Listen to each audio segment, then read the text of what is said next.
Hello, everyone. I am on the TEA, Texas Assessment website that the Texas Education Agency has provided for you as students and parents so that you can become more familiar with the new question types. So I'm scrolling down here to online practice tests. Don't want to take your survey right now. All right, I'm going to click on practice test login. You don't need to bother about this at the top, just click sign in. I'm going to select grade 9 because grade 9 is when you take your Algebra 1. All right. And now I'm going to click on the 2022 STAAR Redesign Practice Test. And let's scroll down here to mathematics. Okay, we don't need any of the um, accommodations right now because we're just practicing. So I'm going to click select and then I'm going to click begin test now.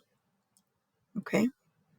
All right. So now the first question that they've given you right here is which expression is equivalent? Equivalent is one of those keywords for you that you can most likely use a TI-Nspire strategy to help solve the problem. So I'm going to pull up my TI-Nspire. I am going to delete the previous work for the previous problems I've worked by clicking that red X in the right-hand corner. And now, in order to solve this in the Inspire, you're going to press Home. You're going to go to Graph, and then I'm going to type in the expression that they've given me to multiply.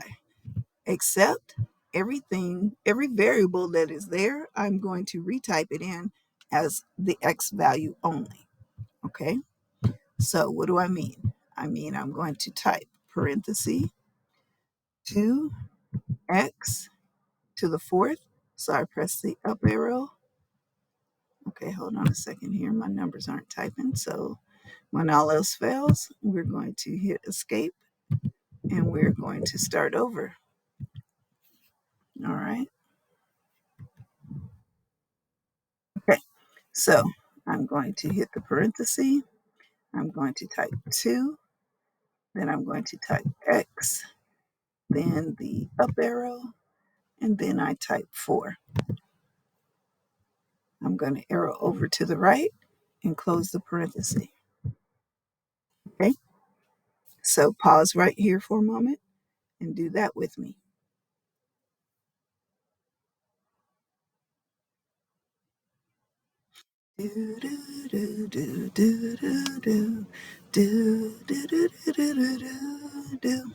Game show music. All right, are we ready for the second set of parentheses? Okay, open parenthesis. I'm going to type 5. Then I'm typing X. I'm going to hit the up arrow and type 8. And then arrow over, close parenthesis. And then I press enter. So at this point in time, we don't really care what the graph looks like. Okay, that's not what we're looking for right now. What I'm trying to find is which one of these expressions, the answer choices, are equivalent. Okay, so my first graph is an input and it's blue. So now hit the tab button and you should see f of 2x. And that's what we want. If you don't see that, then use your up and down arrows to make sure you get there.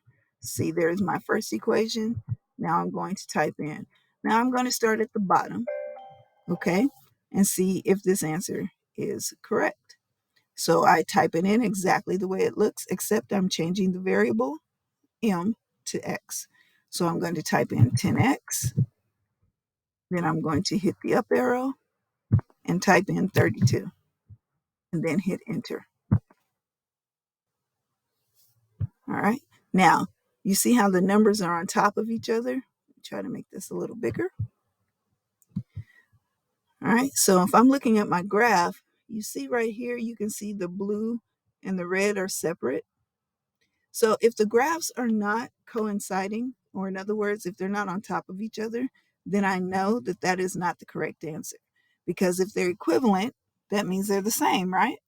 So that means that the red and the blue should be on top of one another. And since they're not on top of one another everywhere, I know that answer choice D is not the correct answer.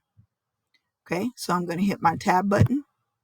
I'm going to hit the up arrow, and I'm going to delete answer choice D. So let me caution you. It is really tempting to try to put all of the answer choices in at the same time to save time, but oftentimes, it's a lot of times in there, students get confused. Okay, you don't want to confuse yourself. You do not have a 4-hour time limit anymore. You have the entire school day to take this test. So you only want to have to take it once and be done with it and have it out of your life. So take the time to pay attention to the details and do the answer choices one at a time. Okay, all right. So since 10m to the 32nd power wasn't the answer, I'm going to guess that neither is 7m to the 32nd power. Okay, so I'm going to go up here to answer choice B, and I'm going to try that one.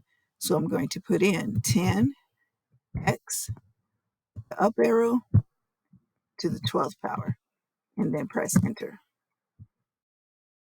I'm going to move this over. That looks promising. I can't really tell. So how do I make sure that B is the correct answer? I'm going to hit Control T to go to my table.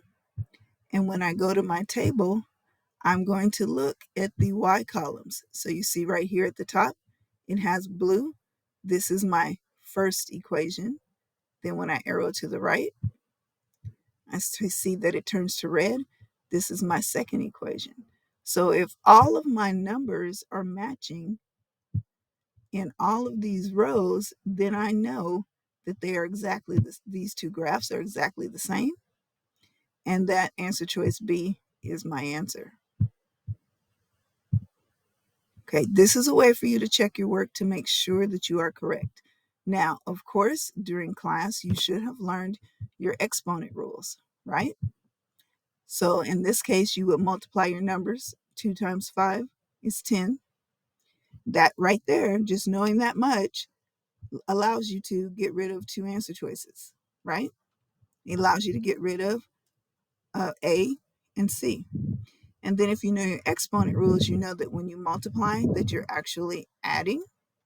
And so 4 plus 8 is 12. Okay, so you've already used your skills from class and you're pretty sure that B is the answer. Using the Inspire is just a way for you to check to make sure your answer is correct. Okay, easy breezy lemon squeezy, kind of greasy. Happy learning.